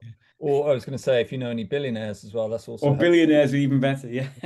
There's a 50% tax break for investors, so and a tote bag, right, Matt? And a tote bag, yeah, we'll give them Worth it just for the tote bag. No, they're very, very sought after, you know. And Julian, what's your next project that you've got in mind? Is it just another dive, or have you got something particularly that you want to aim for? Bon, quel est ton prochain projet, Julien? Qu'est-ce que tu nous prépares? J'en ai plein la tête. Full of ideas, full of ideas. Non, j'ai envie de dire le rêve de tout plongeur, c'est, en tout cas de beaucoup de plongeurs, c'est d'aller en Polynésie. Donc j'aimerais bien aller en Polynésie et autre que la plongée. Sinon, j'aimerais aller en Namibie. Donc voilà, c'est deux projets que j'ai dans la tête. So apparently, like for all divers, the Mecca is French Polynesia, isn't it? So he wants to go there. And other than diving, Namibia is another big one. I have to say, like a lot of French people, those are the like most exotic things that we think of. So I can relate to that. We did really try to get Julian to Fakarava last year, but we just every time we got close to funding, it would just go away from us. So. Well, Eleanor can tell you the best places to dive in Namibia and dive with stromatolites as well. Stromatolites. Donc, Dom, il parle de plonger en Namibie avec des stromatolites. Je sais pas ce que c'est. Je vais essayer de traduire. La plongée en Namibie. Eleanor's audio is not working. She was going to say that stromatolites are almost as interesting as sharks, but even older. They're fossils, aren't they? Right? Living fossils. Living fossils. Oh, I didn't know that. Eleanor's agreeing with me. That's my. Okay. Donc c'est comme des fossiles vivants en fait. Ok. Ouais, ça me parle pas, mais. Mais je vais essayer de voir. J'arrive alors, pas c'est des trop à arbres, trouver. des arbres. C'est juste pour voir des fossiles en fait, des fossiles Ok. stromatolites. Ouais. I think for me, when you make a film, the obvious subject is in front of you, and you think most people think, oh, that's what the film is about. But actually, as you get to start making the film and it unravels and the story presents itself, what you find is it's actually about something else. And that's what I've discovered is that to be in Julian's presence and to live his life and to share his life up for a little while is the story. And what we thought first is, oh, here's a guy who dives with sharks. But it's not about that. It's about something else, you know. It's about what everybody feels is pursuing that moment where you can be truly at one and connected and being alive, you know. This is going to sound a little bit out there, and maybe I'm jumping the gun at all, but have you reached out to people like Netflix? Because I think they would really like get behind this. I mean, Yeah, I am probably just Mm. biased, but honestly, I would. Yeah, I don't you would know. think so, right? You know, Yeah, it's I've incredible had that I've had TV people, commissioners tell me they just don't really see the story in this. oh my God, it's outrageous. I know it's like they're kind of dead to the world in my mind that they just can't if you I even said to one commissioner, if you as filmmakers and you can't see a story in this, then really we should just go home. Yeah, it's incredible, like really, that people aren't paying it attention. Mm. Donc It's such Julien, a shame. Sam, il disait juste que est-ce que vous n'avez pas pensé à aller voir Netflix et tout ça, mais c'est vrai que Steve, ben, vous avez dû en parler les deux, mais c'est vrai que notre industrie en ce moment, elle passe un très très mauvais moment. La télévision est en train de changer énormément, le milieu du film aussi. Et du coup, ben, vous avez dû en parler avec Steve, que c'est un gros problème. Donc, même si l'histoire est incroyable, ça va pas forcément être vendu, quoi. I was just explaining to Julien and giving him a little bit of background, which I'm sure Stephen and Matt have done before, is that our industry is going through a big nosedive at the moment, the TV industry, and the film is changing as well because a lot of people are consuming media on YouTube and on TikTok on things Yeah, like that, which is fine, you know, things need to change, but there's also like everybody's feeling a squeeze in finances and so big donors are really hard to find, you know, they're also squeezed, funnily enough. yeah, But yeah, that's why things like Netflix, even National Geographic and all of that are very, very difficult. Very difficult. It's often once the film is made and it's really brilliant and they can see like they don't have to take a risk anymore. There's like very risk yeah. averse. So I'm sure like they'll be like, you know, trying to grab you everywhere they can once the film is made, but they won't risk anything. Not now, yeah, they just don't see it. I Yeah. don't know if you've seen, this is Stephen and Matt, the recent Netflix documentary about George Dowell, who's a tetraplegic, who used to play for Worthing City on a very junior level, and they were going bust, and he ended up buying the team, and he's now the CEO and owner of the club, who are now doing Wow. very well under his stewardship. So it was a He's film. called George Dowell. George Dowell, yeah, I've got his details if you. I will definitely have a look at that. Yeah. Because, like you were saying, that it was a film about sharks, but then it wasn't, and this was a human interest story, which was basically about somebody who bought a football club and made it progress and become competitive. But it was more about George himself, Wow. through having the injury, etc., becoming tetraplegic and Yeah. making a success of that. Amazing. Oh, we'd love to get his details and have a chat with him. Apparemment, il y avait un film, Julien, sur Netflix, apparemment, à propos d'un monsieur qui s'appelait George Dow et qui était aussi tétraplégique et qui a, Ah ouais? what, did he buy the football? Yeah, he bought Worthing Town football. Yeah. Okay. He had I believe he had a car accident, Okay. and he had some compensation from it. Ah, And ok. it was only a very small. Il a eu une compensation de son accident de voiture quand il est devenu tétraplégique et puis il a acheté un club de football avec. Et du coup, le film est à propos de comme il l'a fait fleurir, le club de football, et qui est devenu très, très bien. Mais c'était d'intérêt pour Steve et Matt parce qu'ils vont peut-être le contacter et voir D'accord. comment il a fait pour faire son film. On on that subject, I've just got one question, and this is probably a question for everyone. Steve and I are obviously able-bodied, and we're new to this world, I guess. Community, for want of a better word. I'd just like to know what pisses people off when tetraplegic folks are represented in film or television or the media, and is there something that we can do to help that, to change perception? Not piss people off. Yeah. Well, do you know Frank Gardner? Yeah. Yeah, well, Frank was a reporter of the BBC, and he got shot and became paralyzed as a paraplegic.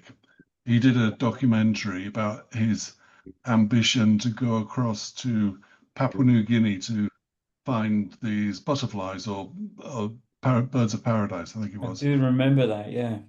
It was a great film, documentary, but they'd left out a lot of the more essential things, such as they'd go from one clip saying, okay, we're going to go to sleep now. And then the next shot would be the 12-foot in the air in this rickety Papua New Guinean hut, basically, that's suspended on tree trunks. And it's like, how did you get in there? It must have taken 15 people to get him in there, and then how did he get to bed, etc. They didn't show the true side of the difficulties involved. They kind of concentrated on the less intrusive parts, which then it's any documentary. But if you find the reality of what it's the stuff we have to go through in order to do what is a simple thing for an able-bodied person, then it gives us respect, and it's a learning exercise for everybody else. One of the I'm just gonna pause for translation because it's been a while since I've. Julien Steve et Matt, ils voulaient juste demander à cette communauté, vu que eux ils ont pas d'handicap, ils voulaient savoir s'il y a quelque chose vraiment que quand on fait des films sur les gens qui sont tétraplégiques, etc. Est-ce qu'il y a une manière et j'utilise leur langage, hein, les emmerder la communauté. Dom, il a dit qu'il y avait un documentaire qu'il avait vu à propos de quelqu'un qui était handicapé, qui était allé, qui voulait aller en Papouasie-Nouvelle-Guinée pour voir des papillons, et puis qui est d'un plan à un autre, il était tout d'un coup en haut d'une petite maisonnette dans les arbres, etc. Et on n'avait même pas vu la progression et comment il était arrivé à ce moment-là. Et donc, pour lui, ça avait été décevant de ne pas voir l'effort que ça avait, qui avait dû avoir pour amener cette personne tout en haut, qui avait sûrement eu besoin de 20 personnes pour la transporter. Et donc, de son point de vue, ça l'avait embêté que de ne pas voir la réalité. One of the other things that I find in general with talking to people that you might just have met for the first time, I always feel incredibly flattered and honored when somebody will say to me the things that are going through their minds, like, how do you manage with the bathroom? How do you manage with this? How do you manage with that? Because for me, that is it's something that's quite, it's going through their minds, and for them to vocalize it in a more normal way, I find it very flattering, because it means that they're actually interested in you as a person and finding out more information. Pour lui aussi, quand il a des interactions de tous les jours avec les gens, quand il rencontre une nouvelle personne, d'avoir quelqu'un qui lui pose honnêtement des questions du genre ah, mais comment vous allez aux toilettes, ou comment vous allez faire des choses de tous les jours. Il a l'impression que les gens disent tout de suite ce qui leur passe par la tête et honnêtement. Et ça le fait sentir comme s'il s'intéressait vraiment à lui. Et du coup, il Ok. apprécie. Mais bon, je sais pas si c'est le cas de tout le monde.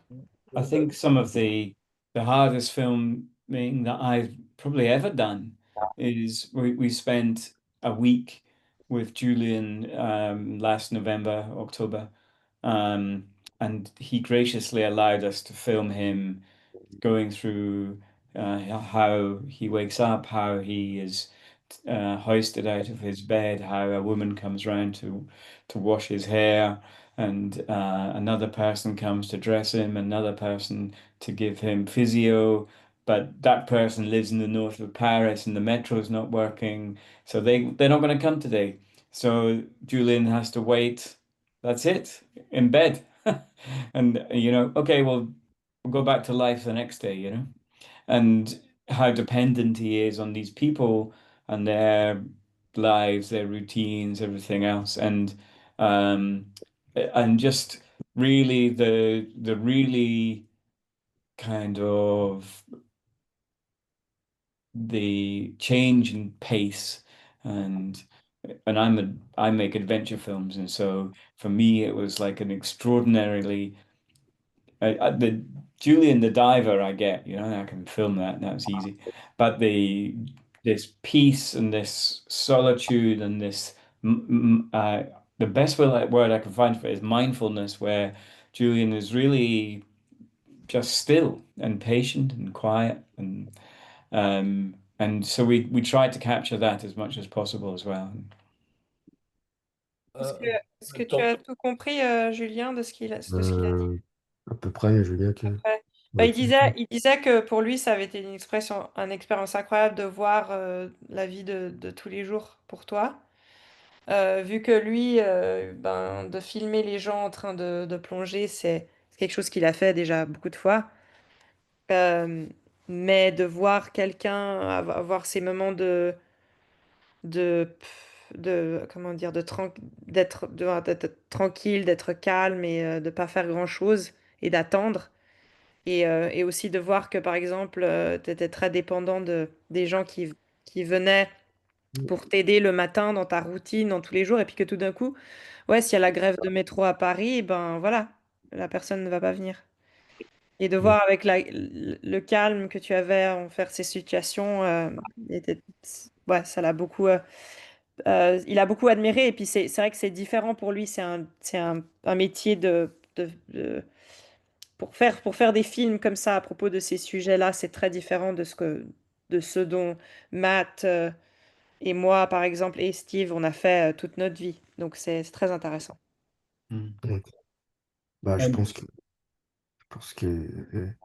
beaucoup vont confirmer, mais voilà, quand tu dis un tétra, la patience, ça devient pas une philosophie, mais pas loin, c'est pas. Parfois, ça fait chier, hein. Euh, mais oui, la patience, patience et tétra vont de pair. Enfin, je pense.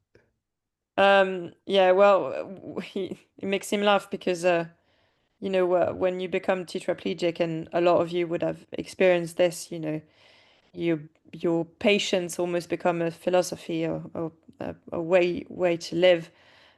Evidently, a lot of the time it really, yeah, I use this term, pisses you off.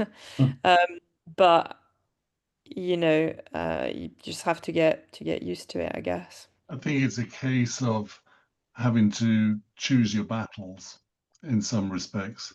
And the old can't remember who said it. There's a prayer about the power to change the things. Yeah, that's such a beautiful thing. Yeah. Yeah, and with us, there's so many things that, like you say, pisses us off. But you've just got to have the patience to deal with those, and the things that you cannot actively do something about, then you can throw yourself full onto it. But if we were to complain about everything that we probably rightly could be and should be complaining about, then that's your whole life taken up with complaining. So, like I say, I think we do best to choose our battles and, you know, take wins when they come. It wasn't lost on me that Julian is surrounded by Buddha statues everywhere. Yeah. Dom, il a dit que sa façon de faire, c'est qu'il il y a une expression en anglais qu'on dit choose your battle, ça veut dire choisir tes batailles. On n'a pas ça en français, mais ça veut dire de mettre son énergie là où on peut, en fait. Et si on pouvait se plaindre de toutes les choses auxquelles on souffre, on ne vivrait pas, quoi. Donc, c'est mieux de se concentrer sur ce qu'on peut changer de sa vie et de laisser le reste, en fait. Donc, en fait, vous êtes sur la même longueur d'onde, vous deux, je pense. Ouais. Bon, après, voilà, Steve me voit très patient, hein, mais bon, ouais, c'est le cas, mais voilà, ça m'empêche pas, voilà, surtout dans les situations du quotidien, presque souvent, quand je sors même, ouais, on va dire fuck, quoi. Parce que ce soit, je sais pas, les gens sur les places de parking, voilà, qui n'ont pas respecté. Ouais, des fois, ouais, la patience, on reste calme, mais à l'intérieur, ça boue. So what he says is like Stephen might have seen him on his best days, and obviously he's calm and he's very patient, that's for sure. But you know, in everyday situations, you know, when people park where they shouldn't do and all of that stuff, it will really annoy him. And he's used the word fuck in English, so you've heard what he says. But yeah, he tries to just keeps it inside a lot of the time as well, and is calm on appearance, but not necessarily inside. Sure. Yeah, I think that resonates with all of us there, really. Able and therefore, the not more of able these to. kind of films and programs they do get out to the general public is a way of educating everybody to not just the way we necessarily suffer through things, because everybody suffers through various different things, whether you're able-bodied or not. But it's bringing to light some of the issues that everybody experiences, but doesn't necessarily get to express. Il dit que you know, le plus qu'on voit des films comme ça, le plus les gens ils vont comprendre non seulement ce que les tétras ils vivent, mais aussi que tout le monde qui a un problème ou qui a un autre handicap est quand même capable de faire ce qu'ils veulent faire. Donc ça l'inspire. Merci. And also, of all the maladies, illnesses, and disabilities, of course, tetraplegia is the best. It's the one to have, really. Il a dit, t'as compris, Julien, il a dit que de tous les handicaps, de toutes les maladies, de tous les trucs, Tetra, c'est quand même le mieux de tous. Yeah. We wouldn't want to have an inferior one like paraplegia, for instance. Paraplégique, c'est vraiment inférieur, quoi. And on that note, I think Will's got a quick question, and then I think we might need to start wrapping things up a bit. Sure. It was more about a comment or a response to Matt's question about what pisses people off. I suppose there are two things that come to mind, especially in the context of filmmaking and productions. One is terminology, and one thing in particular I think that's overused at the moment is inspirational. Just because someone has a disability, that's often used, not because of what they do or what they say. It's just that they have a disability, and that can be quite frustrating, I think, for a lot of people. The other is overgeneralizing in various productions. So generalizing, I suppose, or assuming that all wheelchair users face the same challenges, or even all tetraplegics face the same challenges.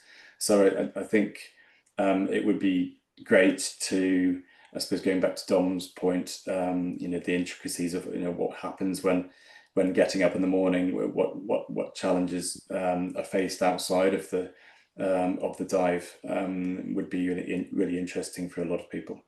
I think that's absolutely right, and that's something I was aware of. This notion that, oh, isn't he inspirational? And for what? He suffered a terrible or she suffered a terrible accident doesn't make you inspirational. It just means that you've had a terrible accident. And but I think where Julian does inspire is through his actions, and that's something to be inspired about, um, and then to your second point, I think, it's like, I think I'm desperate to show both sides of Julian's life, and but also to try and, in a poetic way, to explore some of the ideas that he has in his head. For me, I think if Julian's told me, if he has any privilege in his life, it's this ability to have a lot of time to think and a lot of time to um, think about the world, his life, where he's at, where the world is at, the state of the world. And that's where I've really most enjoyed our conversations, is listening to him, because our lives are just too busy, really, I think, and we're running around constantly, children, blah, blah, blah.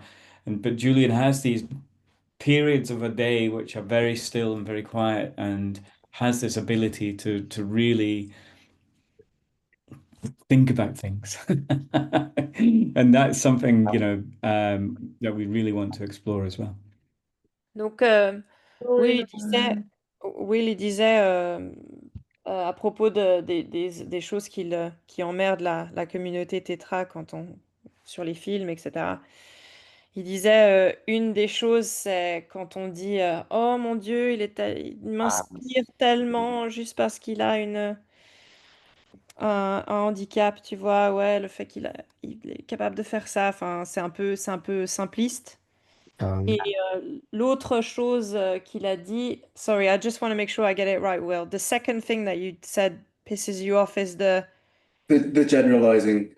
generalizing. Yeah. Ouais, donc c'est la généralisation. Donc c'est le fait que, ouais, si tu as un tétra, il va expérimenter les mêmes choses qu'un autre. Et c'est pas du tout ça. C'est pas du tout la même expérience pour tous. Et c'est pour ça que c'est d'autant plus intéressant de voir comment toi, tu gères la vie de tous les jours et aussi la façon dont tu arrives à faire de la plongée, etc. Donc c'est pour ça que Will, il demandait comment tu te préparais et tout ça avant parce qu'il est très intéressé par ça. Donc pour eux, ce serait très important de mettre ça sur l'écran, même si c'est peut-être un peu plus difficile à filmer ou à accéder ou est-ce que tu veux révéler ça à propos de ta vie? Euh, Il y a un truc que Elinor, elle disait, euh, qui l'embête aussi, c'est que de dire que, par exemple, qu'on puisse pas euh, marcher, c'est une tragédie. C'est pas une tragédie pour elle. Et c'est comparé à toutes les autres, comme elle dit, merde que tu dois faire. Donc, c'est vraiment pas une tragédie. Donc, voilà. C'est ce genre de truc. Mais pour moi, je trouve que c'est très, ça m'ouvre les yeux sur la façon dont d'aborder ces sujets. Donc, c'est très intéressant. Mais oui, je suis complètement d'accord avec Will et Elina. ce que je voulais dire. Euh, He completely agrees with you, Will. He was just looking for Mm. ways of telling you. I think it's also important to not sugarcoat things and to tell the truth. There was another recent BBC Two series. Eleanor, you might be able to remember what it's called, but a young lady who was tetraplegic, and it was just about her rebuilding her life with a husband. It was a bit of a sitcom, and I thought one of the great things about it was it showed, instead of her saying, well, I need to go to the bathroom now, it actually showed her self-catheterizing, or intermittent catheterizing, which, a lot of people I know found quite outrageous, but, that's the truth behind the whole thing. It's a human condition, it's a human thing. Everybody needs to go to the bathroom, etc. And there's a lot of mysticism about, how we do that. And, I think if we can, I'm not saying that you need to show that on film, but to show the real side of dealing with tetraplegia is really honoring Julian and the rest of the community. I mean, purely from just a filmmaking side, without that side of it, then you wouldn't really understand what it means for Julian to go underwater. And I think we have to see both sides, yeah, for sure. Yeah, I just want to. Oh, go ahead. Sorry. Sorry, I was just going to say, like I'm sure you've included it anyway, or will include it, but like the prep time and everything that it takes to have to do all of the things that Julian needs to do to be able to get into the water is a hell of a mountain to climb anyway, let alone everything else that on top of that sort of. So putting a wetsuit on must take a good part of an hour, I'm gonna guess, to try and get a getting wetsuit it on. off. Yeah, and then getting it off at the end of the day when you're absolutely knackered. Yeah. And all of that sort of stuff. Yeah, I think definitely needs to be sort of narrated into it if it's not going to be shown. But if you can show it, obviously don't spend an hour filming. I mean, you guys know what you're doing, but you get the point I'm trying to make is, yeah, showing all the sides of the processes of what it is to be a tetra and the struggles that we have to deal with inside and outside of Julian's passion for diving. Like, I think, yeah, it would be a good opportunity to put that across. And we hope so, yeah. Donc, Dom et Sam disaient que un autre truc qu'ils aimeraient bien, c'est que en anglais on dit sugarcoat, ça veut dire montrer que ce qui est beau et que ce qui est joli et pas montrer la réalité. Et de nouveau, c'est un autre point, c'est de montrer la réalité des choses. Même, il y avait un documentaire sur un couple qui essayait de se réunir après un accident et la femme est devenue tétraplégique et elle disait qu'elle allait aller aux toilettes et elle expliquait comment elle allait le faire et il y avait beaucoup de gens qui avaient dit: «Oh vraiment, vous devez montrer ça», etc. Dom il disait: «Non, oui, ça fait partie, on ne doit pas montrer exactement ce qui se passe, mais juste que les gens ils comprennent un petit peu la préparation». Et Sam il disait, par exemple, quand tu fais de la plongée, je suis sûre que ça met 1 heure de mettre la combi de plongée Ouais. et de l'enlever, Steve disait. Donc ça, ce serait très intéressant de voir, même si c'est difficile à vivre et à filmer, de voir ouais, de voir comment ça se passe parce que c'est une montagne à, à- on dit, en anglais, on dit mountain to climb, donc une montagne à faire pour y arriver. Donc, c'est pas la même chose que les gens qui ont pas d'handicap, évidemment. Et ouais, je suis complètement d'accord. Mais oui, là, c'est tout ça, on a filmé et pour rejouer au jeu, je pense revenir à Will, ouais, je me prépare pas mentalement à la plongée. Mais par contre, vu que oui, j'ai des moments très calmes, je passe des heures à me projeter par contre. So he was saying, Sam, that he completely agrees with you and with you, Dom, as well. He wants to show these things, and they have filmed it. And so he counts it. It counts to be included in the film. And you just wanted to go back on what you said, Will, that he might not have to prepare mentally and to get into the water, but he thinks about it a hell of a lot. Spend many hours like what we say in French, like projecting yourself, so like imagining yourself doing certain things. So in a way, it is kind of mental preparation, I guess. But yeah, he spends hours and hours doing it. So it reflects what Steve was saying about the thinking time. that he's- Whew. Well, Guys, it's been an absolute pleasure. Really thoroughly enjoyed meeting you all and chatting. Yeah, thanks so much. And we'll hope to stay in touch with everyone. We can absolutely. share Yeah, the we're going to co-opt you all to become I Dream of Shark ambassadors now. And Yeah, so likewise, we'll infiltrate you to the Regain family as well. is it is funding your main goal then? Basically, is that what you're chasing now? Is funding? I In guess. this next couple of months is really all about finding that funding. Yeah.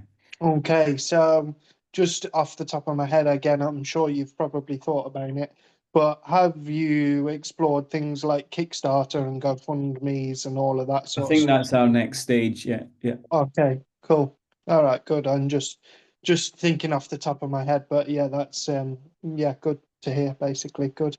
On commence à dire les au revoir, Julien, mais Je peux il disait dire que juste quel est votre le le stade suivant, et pour Steven, c'est vraiment de trouver les fonds pour continuer le film. en tout cas, pour dire que c'était un plaisir et très enrichissant de parler avec vous tous et voilà, d'avoir toutes vos remarques pour que, voilà, même si j'ai aucun doute du film que veut faire Steve, bah voilà, euh, toutes vos remarques seront bien prises en compte pour bah voilà, bien représenter la vie d'un tétra et ce qu'il peut faire malgré tout ça. Et voilà. Julien says that it's been an absolute pleasure to speak to you and to hear all of your comments and questions. He really appreciates it. And he wanted to say as well that, he really takes on board all of the things that you said that were things, that for Matt and Steve, but he takes that on board himself, and he hopes to represent very well what the life of a Tetra is. And he hopes that he does it justice, essentially. Si, Yeah, he really appreciates you all. si certains veulent continuer d'échanger par mail, avec plaisir. And if some of you wants to continue to sort of share via email, he'd be really happy to. Excellent. Well, it's been a real pleasure having you here. Julian, you're incredible inspiration.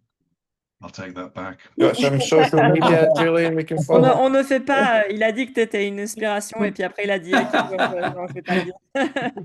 Julian, get any social media we can follow?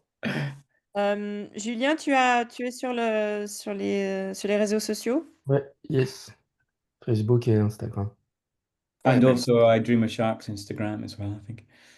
We need to be better at it. Put some links down and we can all follow you know. Because I'm sure there's a big community that we could reach out to. I really think so, yeah. I mean, we're too old for Instagram and a bit sort of slow on the uptake, but we are trying to learn. But if you ping me all the various different formats and things, I can then put them forward. Perfect, thank you. Pour eux, ça a été un plaisir de te rencontrer aussi, Julien. Ils ont adoré pouvoir te parler. If Julian can handle listening to a bit of broken English every Tuesday night, he's welcome at 7 o'clock every week. Yeah, we do this Tetra Talk every week, Tuesday, 7 o'clock. Yeah. Julian, you're more than welcome. T'as compris, Julien, tous les mardis à ce moment-là, ils se rencontrent. And we can invite everyone to the premiere in the UK. Juste que je me branche parce que j'ai plus de batterie. Maman? He doesn't have any more battery. In that case, it's time to wrap up. So he was like calling his mum, I think. First world problems. Yeah. Right, Fabulous. Well, good night to all. Good luck with all of it. Give me a shout if you have any Nice to meet everybody. Yeah, thank you so much. Yeah. Bye. Au revoir. Bien, un plaisir. Merci beaucoup, Gaël. Au revoir. Au revoir. Bonsoir. Thank Good you. night. Be safe. Thank you.